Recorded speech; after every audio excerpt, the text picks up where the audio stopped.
Hi there, and welcome to Off the Data Provided, an interpersonal communication podcast. I'm, of course, your host, Dr. Marcus C. Shepard. On today's episode, we're going to focus on sex communication, consent, self-disclosure, and STI stigma. Throughout our exploration, we'll touch on a few key concepts like sexual communication, sex talk, sexual health, nonverbal sexual communication, of course, consent, self-disclosure, STI stigma, and universal precautions. Also, stay tuned for this week's Ask Dr. Shepard, where we delve into rewriting your own life scripts. So when we delve into sex communication, I think it's important that we get some baseline definitions for these different terms. Of course, I'm pulling a lot of this information from my own book, Midnight Musings, Interpersonal Communication and Social Media, and in particular, the chapter where I interview my good friend, my older sister, Dr. Janine Nicole Anderson, who is an expert in this area. So when we talk about sexual communications are conversations designed to maintain and protect one's sexual health and the sexual health of one's partner. Meanwhile, we would consider sex talk is more strictly about the actual act of sex. So sex communication has broader implications around the act that really encompass sexual health. So sexual health clearly features the ability for an individual to engage in a sexual encounter that's mutually pleasurable, that's ideally free of discrimination, coercion, or violation. Also includes the ability of one individual to protect his or her or their sexual health. And it also doesn't even have to equal intercourse. So it can, of course, be about disease prevention, but it also can include things like fertility issues, as Dr. Anderson talks about, domestic partner violence, maximizing fertility, managing maybe medication side effects. So if you ever watched a lot of these commercials that may or may not be leaving the airways shortly about drugs, where some of them talk about sexual side effects, or you might have a decreased libido, that could be kind of sexual health or sex communication. And also decreased conflict with romantic or intimate partners. So clearly, sexual health communication is about equitable power sharing. So essentially that means that both people feel as if they have control in the situation. There's a shared decision making that's active, not passive. It's comprehensive with listening and or acknowledging existing power dynamics. So anytime we enter into a sexual situation with a potential intimate partner, there are power dynamics at play. In the bedroom enters gender, enters sexual orientation, enters religion potentially, enters socioeconomic status, race, sexuality, experience, age. All of these things come into play. And so hopefully we're talking about these things. Also, sexual scripts. So what is expected of us, as we've talked about before, kind of scripts are these life stories or equipment for living that we learn that what is one supposed to do. And oftentimes sexual scripts, unfortunately, are learned, especially from young adults or even children with access to the internet. It's learned from porn. And a lot of times these sexual scripts aren't necessarily the best. We also know that each partner's communication proclivities should also come into play here. So we'll delve into that further when we talk about consent. But sometimes people, they want to use nonverbal, or maybe they want to text about it and they feel awkward verbalizing things. And so we'll, of course, delve into what that means and those implications. So I touched on that, right? Some people's proclivities are for nonverbal sexual communication. And so this may be when you hear people say, you know, I got a vibe, or I looked in someone's eyes and I saw that their body language was indicating interest. So Clearly, a lot of people prefer nonverbal communication because it lessens the risk of embarrassment or an awkward direct rejection. But we do know that nonverbal communication opens up the door for miscommunication, which has implications for non-consensual interactions. So we want to make sure that we're not really engaging in nonverbal sexual communication. And even if you have engaged in sexual intercourse with someone before, that nonverbal sexual communication doesn't stand in, well, they looked at me that way before and this is what happened. Well, it doesn't mean that that is what is happening now. So Dr. Anderson gives us a very easy way to think about consent, right? It's verbal, it's direct, and it's an enthusiastic yes at each and every step of the encounter. It is not nonverbal. So again, it is verbal, direct, meaning direct eye contact, and enthusiastic. So not a mumbled voice, not a passive yes. It's an enthusiastic yes for each step of the encounter. And if you can't engage in check-ins with someone stealthily or savvy, maybe you shouldn't be engaging whatever intimate encounter that's happening. So for people who are in non-married or long-term relationships, just because, as I said before, you've engaged in sexual activities for weeks, months, years, it doesn't mean that consent is grandfathered in. There is no period at which it should be assumed. And even if you are married, right, that doesn't give you consent.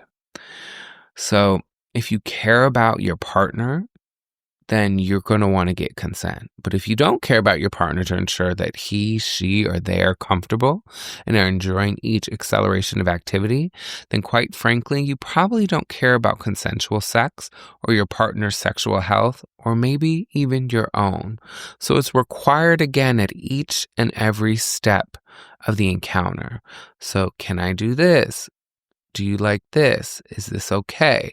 And there are ways that you can go about it with you and your partner to make it more sexy, right? People talk about how they enjoy sometimes verbal communication while they're engaging in sexual intercourse.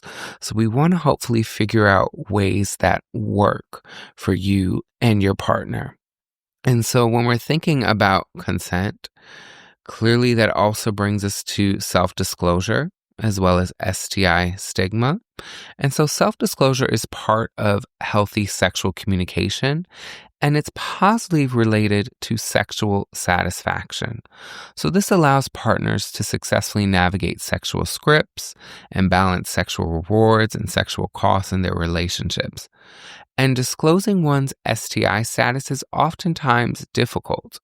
And the reason why it is so difficult for people to disclose they have a sexually transmitted infection, right, STI, or an STD, right, sexually transmitted disease, is oftentimes due to this term STI stigma.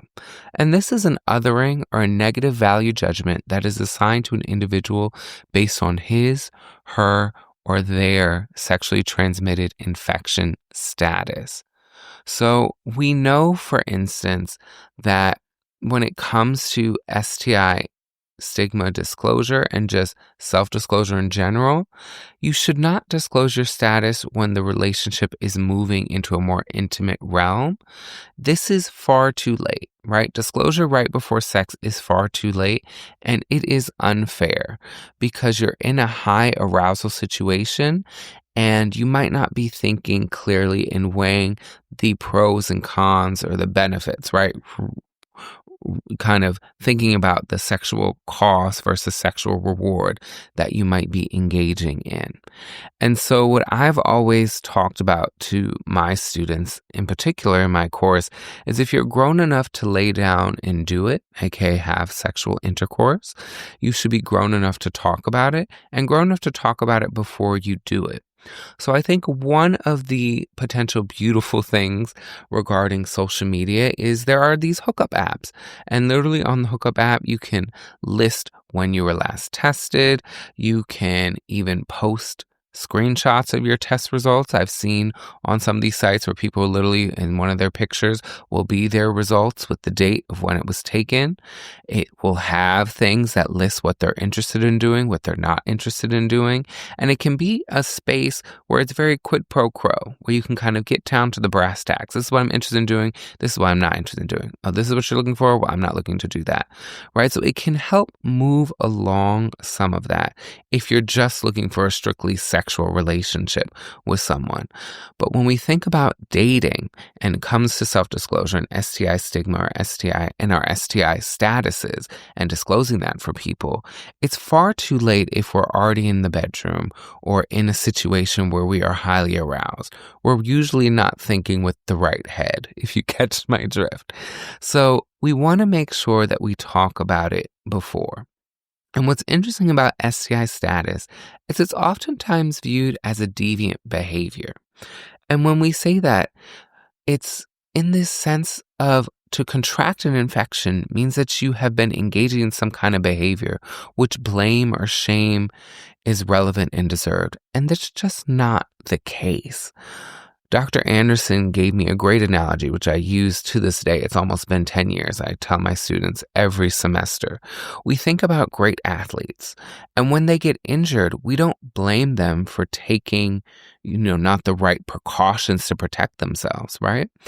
So why would we blame someone if they catch an STI or an STD? They might have been trying to use the best precautions, but it still didn't work. We know that condoms break. We know that some STIs, maybe the person isn't aware that they have it, and they unfortunately gave it to you. We also know that some STIs are skin to skin. So even if you're wearing a condom, that sometimes you can pass on that infection due to pubic hair. So why would we blame someone who maybe is trying to take precautions, who unfortunately contracted an STI? If we view it more like an injury, like an athlete, you don't boo-hoo the athlete, blame them. It's part of the game. Well, getting an STD or STI is also potentially part of the game if you're engaging in sex, and more particular in casual sex. So what comes into mind is Dr. Anderson also mentions universal precautions, is that individuals should engage in safe sex practices in any and all circumstances. So whether or not a partner has disclosed his, her, or their STI status. And of course, we know that there are certain drugs that people can get on that can help prevent, that can help be post-exposure also prevent. We also know that there are medications that exist that help get rid of a lot of STIs. And we know in particular when it comes to HIV and AIDS, we're literally in the precipice of basically finding a cure for it. So there are cures for things, but we also know that there's stuff like super gonorrhea or super chlamydia, where even the STI prevention medication that we have doesn't necessarily prevent that. In addition, if you do contract those, the medication that we do have might not get rid of it either.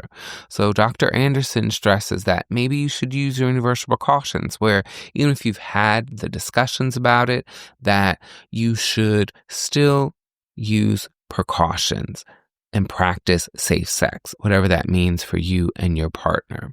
What I always tell my students also is if you're grown enough to do it, you should be grown enough to talk about it, and you should also be grown enough to get tested together, ideally, especially if this is a significant, potentially committed romantic relationship that is taking the next step.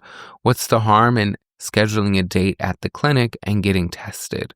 And at least at the time of this podcast being recorded, there are still a lot of free sites that exist that you can get tested, or you can get tests sent to you. I know I live here in Philadelphia, for instance, and the Philadelphia Health Department, at least at the time of recording this podcast, you can go on their website and literally get STI tests sent to you. And some of them you can do at home. I take COVID tests every week, right? You can take some of them at home and it'll give you the results. Others you have to mail back, maybe urine or blood samples, but then they will give you that information and it's totally free. So I would look into what are some free testing avenues where you live and to do that. And of course, if you are sexually active, they do recommend that you get tested every 3 to 6 months. And of course, in between those times, you might contract something. And so I always say it's great to just be upfront and honest with your potential sexual partners about when's the last time you've been tested, what precautions you're taking. And of course, if you're grown enough to do it, be grown enough to talk about it. And if you feel awkward about talking about it, then I think you need to take a step back and figure out, why is that? Why do I feel grown enough or mature enough to engage in these acts, but why do I feel uncomfortable talking about these acts? Right? I know me and my closest friends, right? We freely share and talk about our sexual histories, right? And disclose with each other. So I would hope at least that they also feel comfortable disclosing that to their partners, right? I know when I have had sexual partners, right? I am disclosing. I will encourage that we get tested before, so on and so forth. So I wanted it to kind of be a shorter episode today. So that is kind of all we're going to cover. It's very important stuff. So maybe rewind and get back into it. But what I think is really important to take from this is this idea of how consent is verbal, it's direct, and it's an enthusiastic yes at each and every step of the encounter. It is not nonverbal. And even if someone has consented online, if you're using a hookup app or hookup website, just because they gave consent in that moment, when they're actually engaging with you, that does not give you a hall pass. You still need to get that consent while you are engaging with that person. And of course, self-disclosure and STI status needs to be done well ahead of the high arousal situation. And it needs to be done because you might not make the best cost, benefit, reward decision if you're in a highly aroused situation. So that brings us to kind of maybe a 180 with the Ask Dr. Shepard for this week.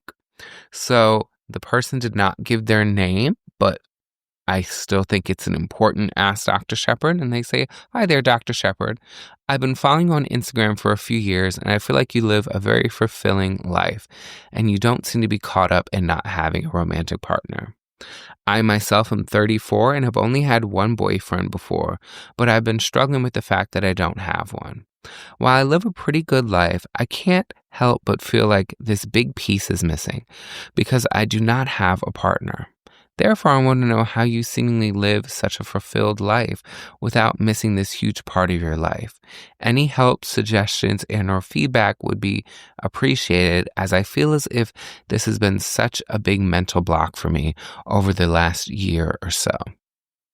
Well, Anonymous, thank you for reaching out about this, and thank you for following me on Instagram for the past few years.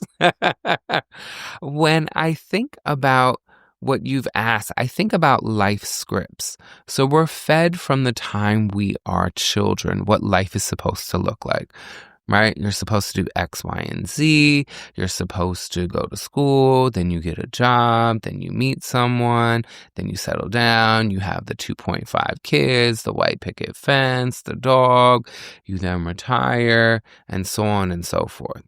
And so what I think is really important to do is to take a step back, right? You said you're 34, so potentially midlife, right? We know the life expectancy, unfortunately, has been dropping due to COVID.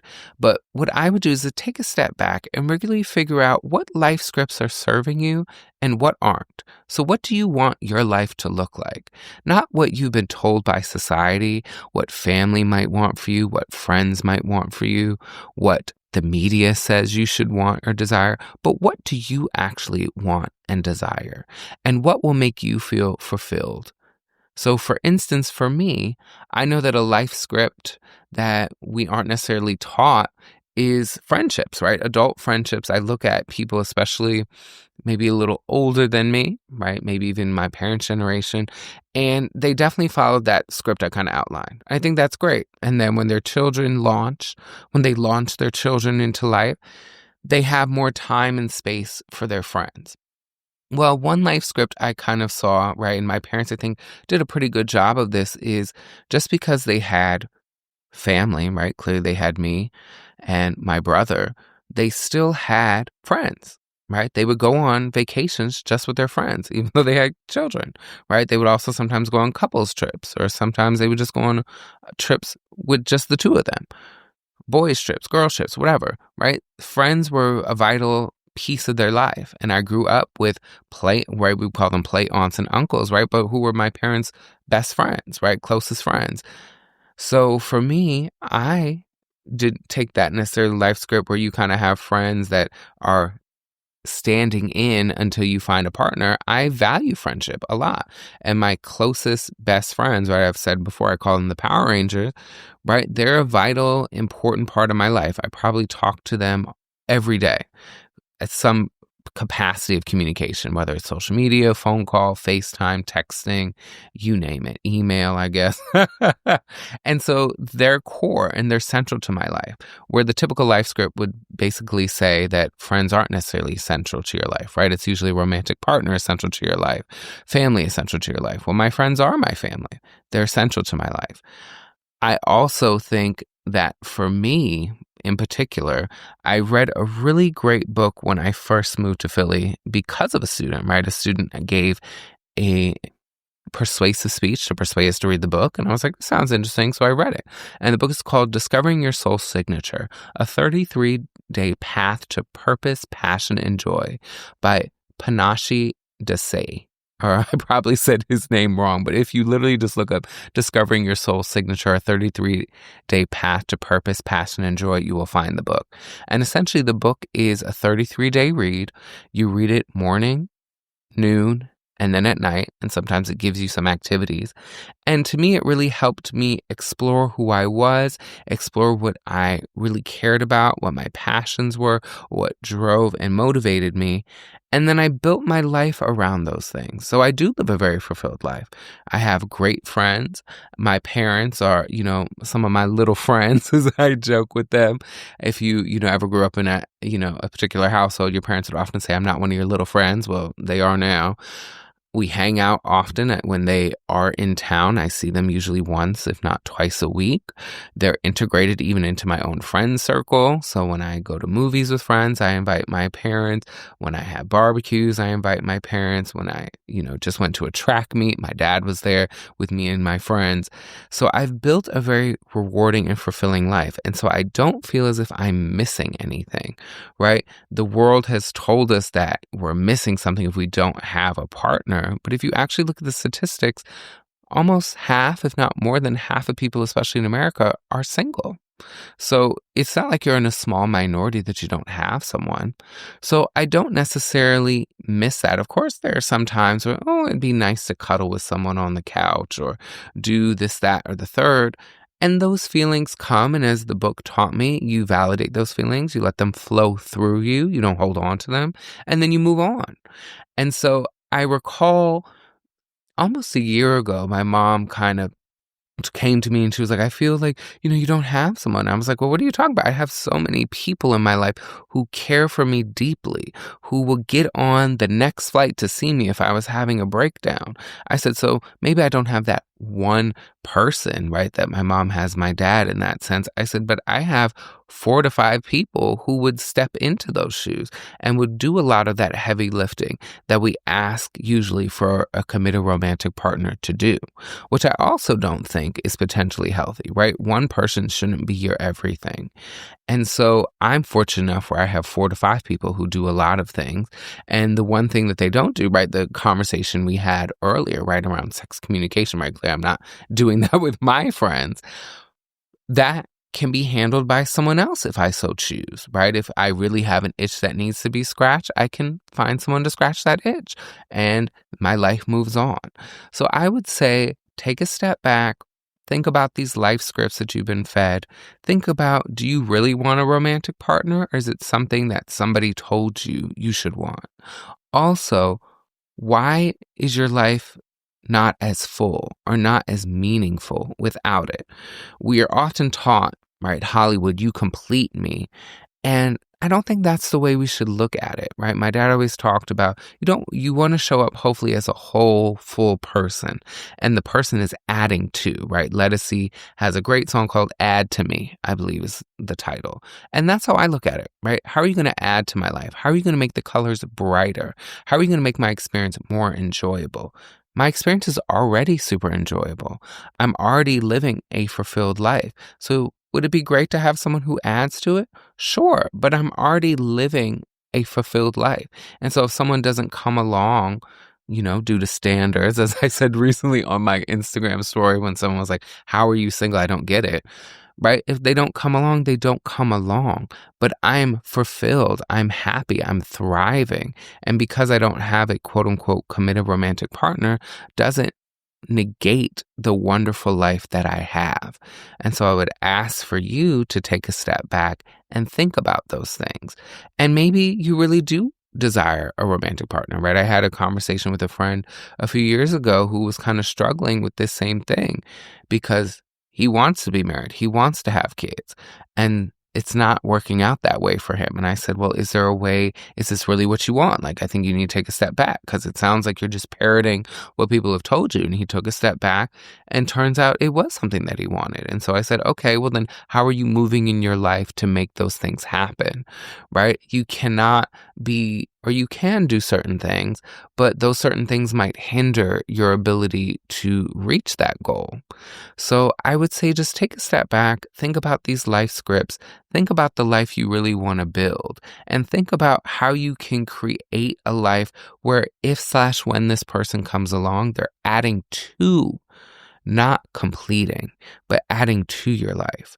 And so maybe this is a mental block. Hopefully that can get worked through. Maybe reading this book, maybe seeking some mental health professional care, right? I am not a therapist by any stretch of the imagination, even though I've been, claimed to be that, I guess, on Twitter. Other people have claimed that I've tried to do that, and that's not who I am. So I would just say, take a step back, think about these life scripts, think about rewriting, revising, and maybe even creating a new script about what you want your life to look like. So I think that's where I will leave it for today. Hopefully a shorter episode as we move into summer. And I will see you all on the next one.